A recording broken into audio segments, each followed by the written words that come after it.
Estefanía Samira Bonome was born in April 2009 in Buenos Aires, the capital of Argentina. She was the oldest of three daughters born to Pablo Bonome and Fiamma Jessica Giardina. Estefania's mother was part of a gypsy community settled in the town of José Mármol, located south of Buenos Aires. Her parents met when they were teenagers, and although Pablo wasn't part of the gypsy community, they fell in love and began dating. It is reported that, at the beginning of the relationship, Pablo and Fiamma had some issues with Fiamma's family because Pablo was not gypsy. However, over time, Pablo was accepted, and everything seemed to settle. A while later, Fiamma became pregnant, and as a result, Pablo moved in with her family. Their daughter was born a few months later, and they named her Estefanía Samira. According to sources, the girl was raised with a lot of love and was very close to her grandmother, Maria Isabel, Fiamma's mother. After the birth of their daughter, Pablo knew that he now had more responsibilities and would have to work hard to provide some comfort for his family. Because of this, Pablo started working a lot. During the weekdays, he worked as a construction worker in various buildings around Buenos Aires and nearby cities, and on weekends he worked as a vendor at a local market in the city. The family faced challenges, and despite leading a simple life, they remained very optimistic. Estefanía was described as a cheerful, affectionate, and very studious girl. She was so dedicated that even when it rained, she would ask to be allowed to go to school. Initially, she dreamed of becoming a nurse, but later said she wanted to become a police officer, like her paternal grandfather.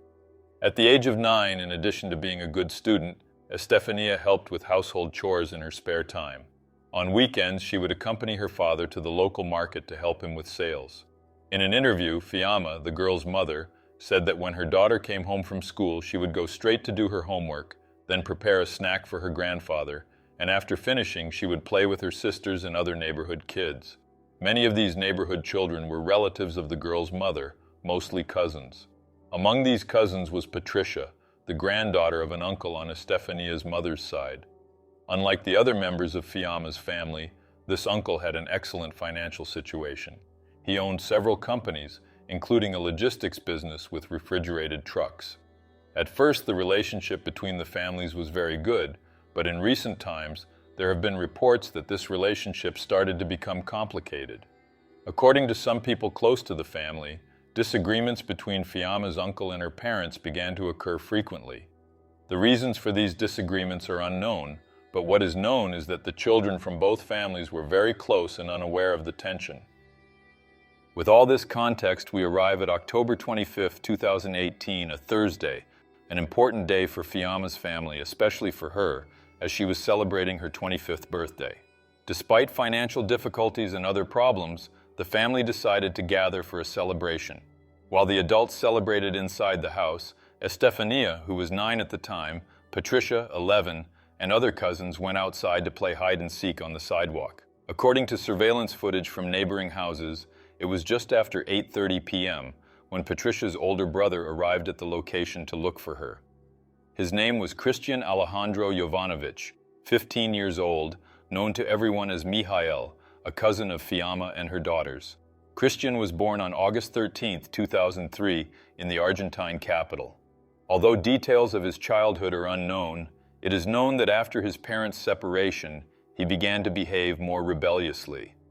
Some residents reported that he dropped out of school and would often walk around the neighborhood bothering younger children. He also consumed various illegal substances and had been involved in several offenses. He didn't need money, as he was the son of Fiamma's uncle, who owned several businesses in Buenos Aires, but he engaged in thefts for pleasure. His behavior reached a point where his mother couldn't handle the situation, as he was violent with her. It was then that his grandparents intervened and took over his upbringing to try to set him on the right path, but apparently nothing they did worked, as the boy continued to get into trouble. According to testimonies from some acquaintances, Christian was reported for an alleged sexual assault. He was also accused of beating a girl until she lost consciousness and of attacking another when trying to steal a neighbor's television. Most people agree that Christian's mother and grandparents treated his offenses as jokes, which is why he continued to escalate his behavior. He would intimidate and assault neighborhood children, steal, and, according to reports, use knives to threaten others.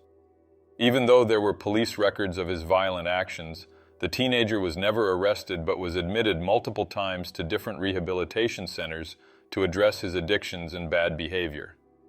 The last time he was admitted was a few months before Fiamma's birthday, but he managed to escape and return to his old habits. Now that we know a bit about Christian, let's go back to the evening of October 25, 2018. On that occasion, he went to the Bonome family's house to look for his sister. At that moment, he encountered a group of children playing in the street, and he started telling each one where they should hide, asking Estefanía to accompany him, as he wanted to deliver a gift to her mother. Excited about the idea of giving her mother a present on her birthday and trusting her cousin, the girl entered the vehicle driven by Christian, a refrigerated truck owned by one of his father's companies.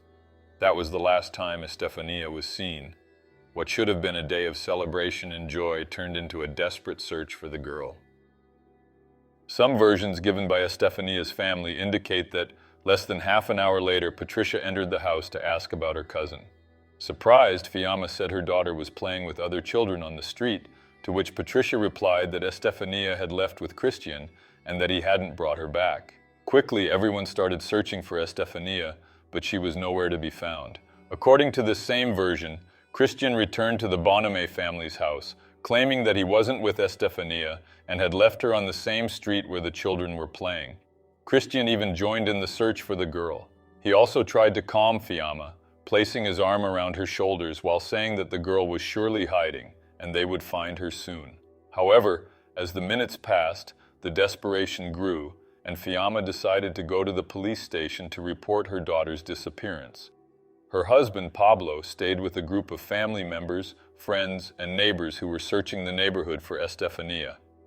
While the mother was at the police station, a terrible discovery was made. It was almost 10 p.m. when some young people riding bicycles noticed something on the sidewalk that caught their attention. As they got closer, they were horrified to realize it was a half-naked girl, covered with a sheet, with a nylon bag over her head.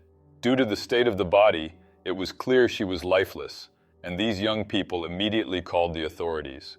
Fiamma was still at the police station hoping to find her daughter, and although she heard that the body of a girl had been found, she kept telling herself that it couldn't be her daughter. The woman asked her husband to go to the location of the discovery to confirm the identity of the girl found, as she feared her heart wouldn't be able to handle it if what many already suspected turned out to be true. Unfortunately, when Pablo arrived at the scene, he recognized the body as that of his daughter. The devastating news quickly spread among the neighbors, who, shocked, gathered in large numbers at the location. It didn't take long for everyone to start pointing to Christian as the main suspect in the crime. The residents were outraged and demanded justice from the authorities. Amidst the crying, Fiamma called for severe punishment for the responsible party and fainted in front of the cameras of the journalists covering the news. While Estefanía's body was being transferred to the morgue for the necessary exams, the community gathered for a vigil, lighting candles and praying for the girl. In the meantime, the police interviewed the girl's family members, several witnesses, and began collecting surveillance footage from the area in an attempt to uncover Estefanía's last movements. Thanks to these videos, the authorities were able to reconstruct the events chronologically, from the moment the girl was playing on the street to the discovery of her body. And what they discovered left them stunned. At 8:37 p.m., a neighbor's camera captured Estefanía playing with the other children. A few minutes later, Christian's arrival was recorded, and at 8:45 p.m., the footage shows him leaving the area followed by the girl. According to the investigation, he took Estefanía to a family warehouse which was about 0.124 miles away. It is presumed that he forced her to climb to the second floor of the structure where he tried to assault her, not expecting the girl to defend herself until the very end. Faced with Estefanía's resistance, Christian struck her hard in the face and then repeatedly attacked her with a knife. Around 8:55 p.m., he dragged her to the warehouse parking lot and placed her in a refrigerated truck from his family's business. Then at 9:03 p.m., a camera captured him throwing Estefanía's body from the vehicle. This action, besides being captured by the camera, was also witnessed by a bystander. Later, another surveillance camera recorded Christian returning from the warehouse around 9:16 p.m. At that time, it's believed that he washed and cleaned the truck. 7 minutes later, he was filmed returning to the spot where he had taken Estefanía. As we know, at that moment he approached his cousin Fiamma to console her, pretending not to know where Estefanía was. He then left alone for the house he shared with his grandparents, mother, and uncles. Through this and other evidence, the police obtained a court order to search the house Christian lived in, the warehouse where he had entered with Estefanía, and the refrigerated truck. It was then, in the early hours of Friday, October 26th, that the police finally arrested him. In the property, police seized blue pants, a jacket, and some underwear with traces of blood, while at the warehouse in the back of the truck, forensic experts found blood samples. Additionally, in a building next to the warehouse, they found more blood-stained clothing and a knife, the same knife Christian used to take Estefanía's life. During the interrogation, what truly shocked the investigators was the extreme coldness with which the 15-year-old teenager admitted to being responsible for the crime. In fact, he told the police that on that day, he had a strong urge to do something bad and felt the need to end someone's life. It wasn't entirely clear whether he went to his cousin's house with the intention of committing the crime, or if he simply found the girl there, defenseless in the street, and saw the opportunity to attack her. Christian took advantage of the trust Estefanía had in him because of their family bond. Initially, both the Argentine press and social media attributed the crime to a vendetta due to the minor friction between the two families or a settling of accounts involving their illegal activities. However, none of this was confirmed by authorities. Family members and neighbors denied such versions, suggesting that Christian had mental health issues and used narcotics that affected his behavior. They also recalled that, although he had never been arrested, he was involved in several offenses. Although the autopsy report was not initially released, some information leaked to the press and others were shared by the family. The victim suffered multiple stabbings with a sharp object, with the most affected areas being the face, head, arms, and hands, revealing that she defended herself until the last minute. Initially, no evidence was found that Christian had sexually assaulted the girl. However, later on, after an analysis, it was determined that the underwear seized from Christian's house contained traces of biological fluids mixed with Estefanía's blood. When this news broke, local residents became furious and tried to set fire to Christian's family home, seeking to take justice into their own hands. However, Estefanía's family intervened to calm the situation. Following this incident, Christian's family left the area. As the investigation continued to clarify all the details of the case, Estefanía's loved ones faced their mourning. On Saturday, October 27th, the wake was held at the girl's house, where she grew up surrounded by her family's love. The atmosphere was filled with sadness, distress, and outrage. Neighbors, classmates, friends, and of course family members were present to pay their respects and demand justice. None of Christian's relatives attended the wake or the local cemetery where the burial took place. From that moment on, Estefanía's parents began a fight to ensure Christian was judged and convicted. However, it wasn't an easy task, as under Argentine law, no one under the age of 16 can be tried or imprisoned for a crime, no matter how serious it may be. Estefanía's family pointed to relatives of Christian as accomplices, claiming it would have been nearly impossible for him to have taken the girl, committed the crime, hidden the evidence, and disposed of the body in under 30 minutes without someone else's help. They specifically pointed to the boy's mother, known in the community as La Polaca, and an uncle named Osquita, but apparently neither of them was investigated. Despite Christian admitting to committing the crime in the presence of recordings and evidence collected from various points, there was nothing Estefanía's loved ones could do to change what already seemed inevitable. In November 2018, a court ruling declared Christian Alejandro Jovanovic to be criminally insane. He was sent to a psychiatric facility for minors, where he would serve time for the crime of aggravated homicide with gender violence, remaining there until he reached adulthood. At the facility, Christian was isolated from the other inmates to prevent confrontations. However, rumors spread that he had been assaulted on more than one occasion. This information was not confirmed by the prison authorities. In an attempt to avoid responsibility and to prevent being targeted by other inmates, at an unspecified date in 2019, Christian contacted Fiamma, Estefanía's mother. In the call, he denied killing Estefanía and tried to blame an uncle. In statements to the local press, Estefania's grandmother commented that Christian told Fiamma that one of his uncles had asked him to take the girl to the shed and wait for him outside. However, according to the girl's grandmother, she had recordings from the neighbor's security cameras, which showed that this uncle had never left his house during the course of the events. Thus, the months passed, and in October 2019, on the first anniversary of Estefania's death, her loved ones held a march. First, the family went to the warehouse where Christian had taken Estefania, and then to the place where the girl's body had been abandoned. The family expressed that Christian's mother and grandparents did nothing to stop him. They recalled the numerous psychological and psychiatric evaluations, which determined that he was cruel, cold, and calculating. They said he had no empathy for anyone and treated people as objects. According to them, Christian had been labeled as a psychopath and would likely commit more crimes. They stated that he was a danger to society and therefore asked the authorities to keep him in a mental health institution forever. However, despite protests from the family and various organizations, the court decided to release him on August 13, 2021, as soon as he turned 18. The decision included an order prohibiting him from getting near Estefania's family. After being released from prison, Christian moved with his mother to a neighborhood in the city of Posadas, near the Argentina-Paraguay border. On October 25, 2021, while the victim's family still hoped Christian would be arrested again, the neighbors supported their fight with an artistic tribute to Estefania. The drawing shows the girl dressed as a gypsy, dancing flamenco, her favorite dance.